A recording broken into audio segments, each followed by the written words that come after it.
c'est F Rose. Alors aujourd'hui, j'ai le plaisir de venir vous présenter une petite carte que j'ai faite. Donc c'est une carte vintage. Donc je vais vous présenter les techniques un petit peu du vintage. Vous allez voir, c'est vraiment très sympa. Enfin, beaucoup de personnes connaissent déjà, mais peut-être un moyen de revoir les bases ou tout simplement découvrir pour les personnes qui ne connaissent pas. Donc là, je vous ai montré mon petit matériel. J'ai préparé mes papiers et j'ai commencé à tout découper de façon à ce que ce soit plus facile. Donc j'utilise un cutter. Voilà, vous pouvez aussi utiliser bien sûr un ciseau.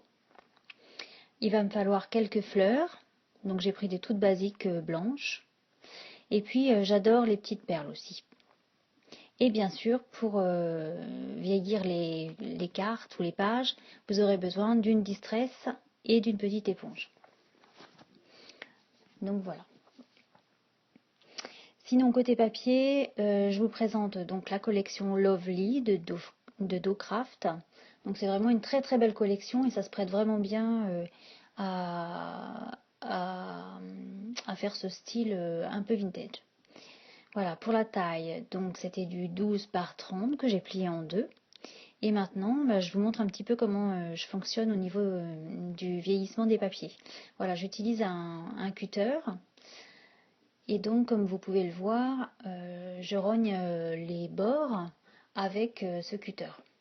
Alors, je sais que beaucoup de personnes aiment bien utiliser le petit outil exprès pour les bords.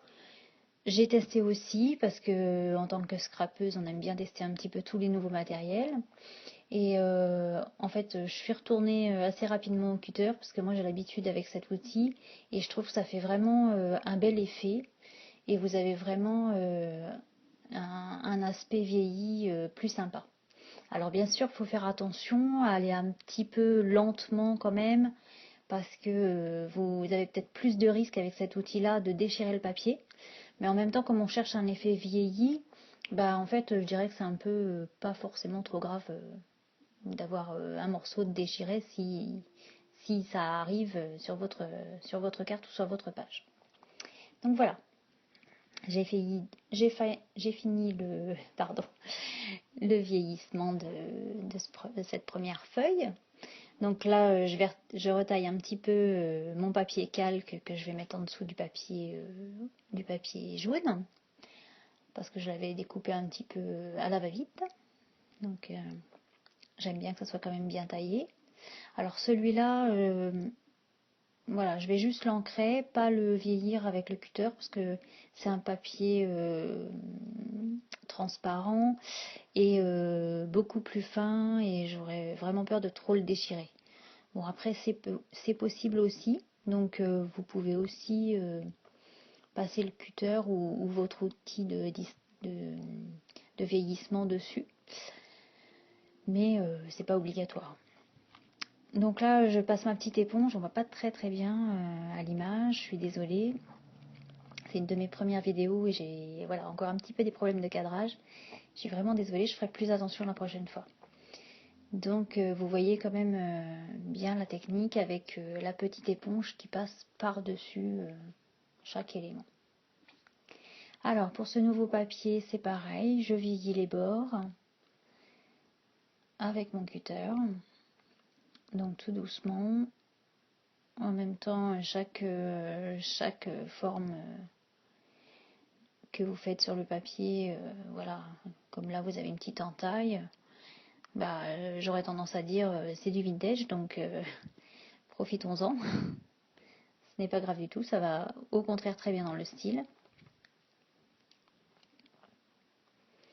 Donc la distress, j'aime bien utiliser cette distress marron qui donne justement un bel effet sur les papiers. Je pourrais vous mettre, si vous avez besoin, le nom de la distress en dessous en commentaire. N'hésitez pas à me demander ou à poser des questions si vous avez besoin. Voilà, donc on voit un petit peu l'effet rendu. Donc comme j'aimerais assez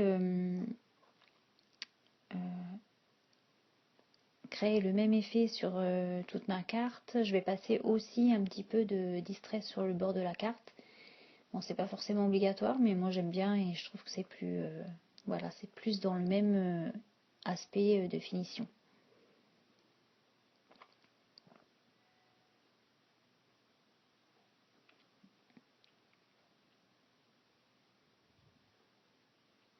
Ces papiers là, ils sont vraiment très jolis, ça fait vraiment vintage, hein.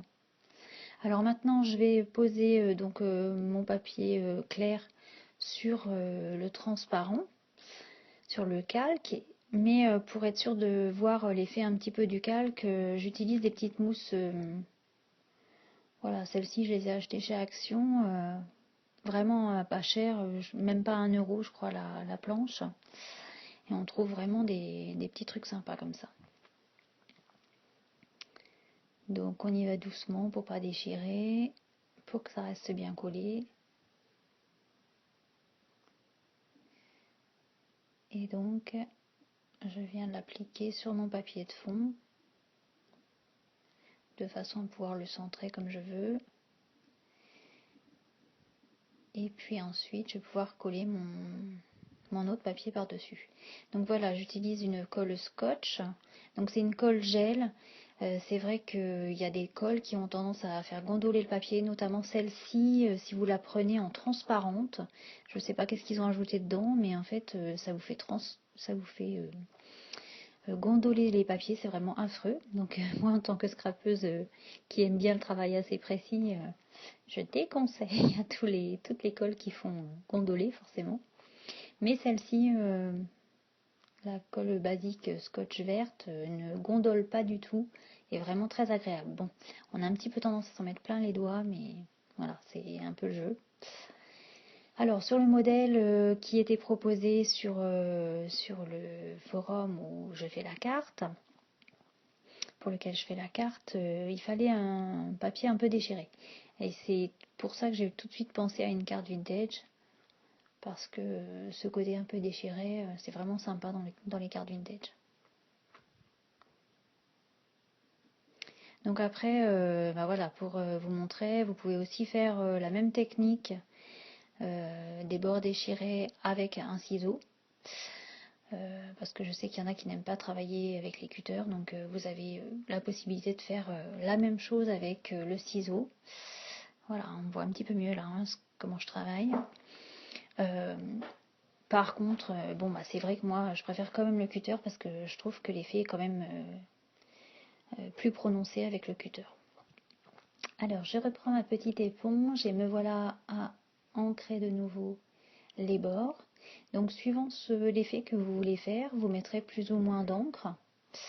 N'hésitez pas à en mettre quand même assez pour que ça se voit. Mais je sais qu'il y a des scrapeuses qui n'aiment pas que ça se voit trop, donc dans ce cas-là, bah, vous faites plus léger. Voilà, hein, donc là je colle ce petit morceau. Voilà, c'est très sympa ces petits papiers. Je me répète, mais j'aime beaucoup. Alors en bas, on avait une petite bande. Donc comme tout à l'heure, comme c'était coupé un petit peu grand, je vais la retailler, lui faire un petit bisou. Et de chaque côté,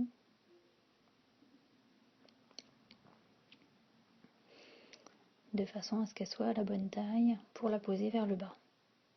Donc voilà, vous allez, si vous avez envie de participer au challenge, je fais un petit peu de publicité en même temps.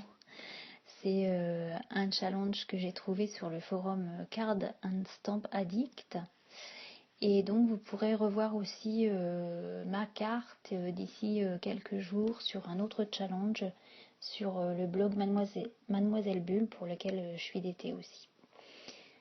Et donc je l'ai un petit peu réadapté en finition pour correspondre à une autre demande de ce deuxième challenge.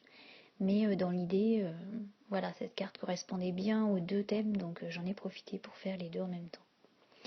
Donc toujours là, j'encre mon papier pour rester dans le même esprit du vintage. Oui, ça fait un petit peu de pluche partout hein, quand on fait les bords comme ça. Moi j'aime bien travailler dans ce qui est propre, donc je secoue toujours un petit peu mes papiers, je suis désolée. Voilà, c'est pile la taille qu'il fallait. Hein. Alors, je remets des petites mousses, comme vous pouvez le voir. Donc ces petites mousses, c'est vraiment très pratique parce que ça fait vraiment un bel aspect une fois que vous enlevez voilà la colle. Ça vous donne vraiment un aspect sympa. Bon, maintenant que je revois la vidéo, je me dis, ah, paf, un petit peu de travers, mais bon. Et puis, j'avais prévu de mettre ce très très joli cœur avec ce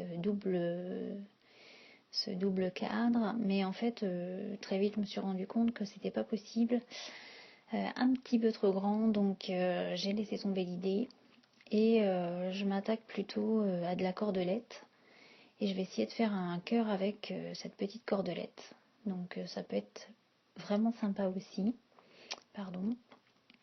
Donc je vais essayer de la travailler. Voilà, alors comme vous pouvez le voir là, aucun problème à la base pour poser ma corde. Et hop, la bonne idée, j'ai tout lâché pour mettre mon point de colle. Et j'ai jamais pu le reprendre dans le bon sens. Donc je me suis un petit peu débattue pour la replacer. Mais vous allez voir, on va quand même très vite trouver une solution. Parce qu'il faut bien. Donc voilà, comme je le dis, je cherche. Et la solution va arriver. Alors l'avantage de la colle, c'est aussi qu'elle ne colle pas complètement tout de suite. Et donc ça me laisse un petit peu de temps quand même pour chercher ce que j'ai besoin de faire. Donc là, en l'occurrence, replacer ma cordelette de la bonne façon pour créer un cœur. Et maintenant que je vous ai fait une petite coupure, nous y voilà. Donc je vais replacer quand même un petit point de colle à plusieurs endroits, de façon à ce que ça tienne, sans être non plus trop bridé, parce que ce serait pas très joli. Donc le tout, c'est vraiment de placer aux endroits stratégiques pour que la forme de la cordelette prenne justement la forme que vous voulez, quoi.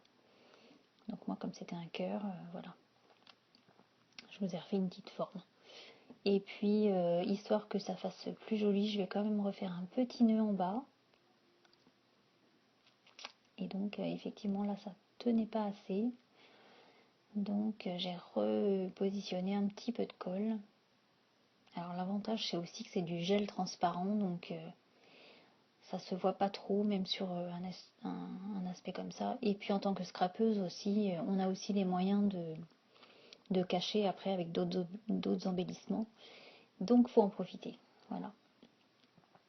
Allez, un petit nœud. Magnifique.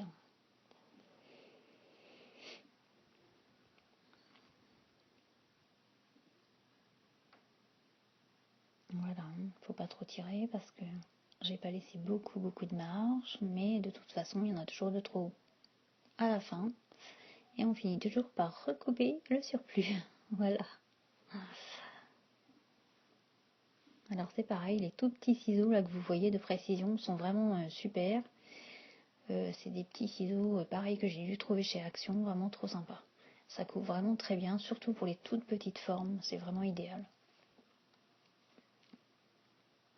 Voilà, donc dans mon carnet vintage, j'avais aussi trouvé cette petite fleur, toute mignonne, avec ce faux ruban. Donc je vais pouvoir le placer là au centre, justement.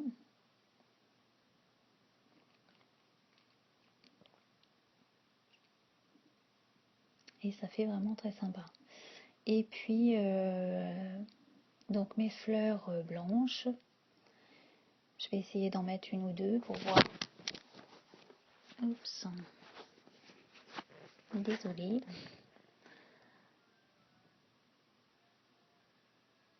Donc voilà, vous êtes certainement comme moi, au début je tâtonne toujours un petit peu.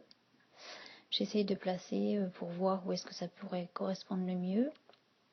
Alors à ce niveau-là c'est pareil, les fleurs vous pouvez aussi, parce que là elles font un petit peu blanches par rapport au reste de la carte.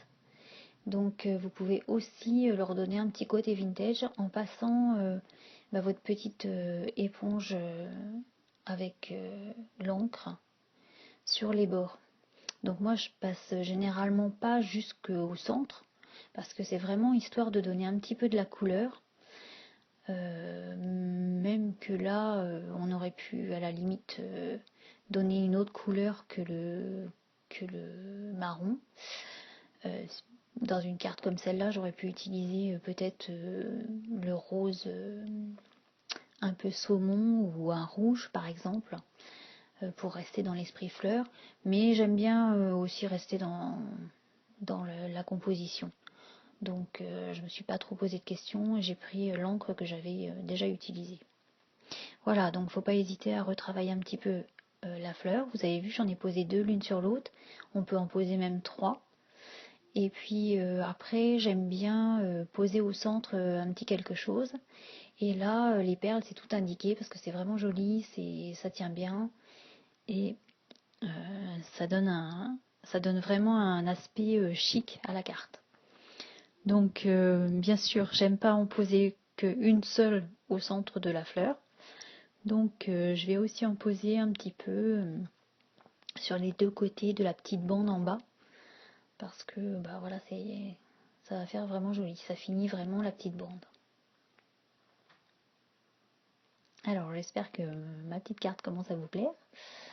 Voilà. Quoi dire de plus? Le cœur, c'était pas une bonne idée. Je souffle un petit peu sur ce qui reste de pluche et voilà, je vous la présente. Je vous remercie d'avoir suivi cet atelier et j'espère vous en faire un autre très bientôt. N'hésitez pas à vous abonner à ma chaîne. Bonne journée, au revoir, à bientôt.